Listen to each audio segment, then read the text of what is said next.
What possessed John Lennon's biggest fan to commit this despicable act?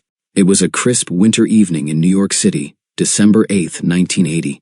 Inside the Dakota lived John Lennon, a man whose voice had helped define a generation. He had once sung of peace and love, of a world united.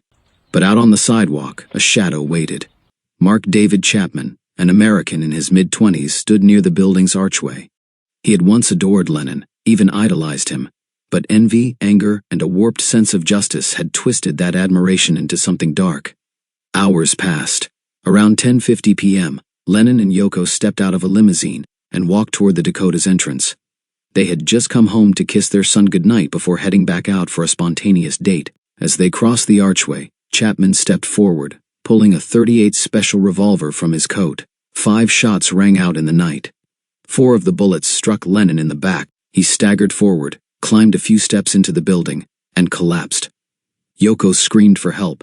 A doorman called the police. Officers arrived quickly, and realizing time was slipping through their fingers, rushed Lennon to Roosevelt Hospital in their squad car. But it was too late. At 11:15 p.m., John Lennon was pronounced dead.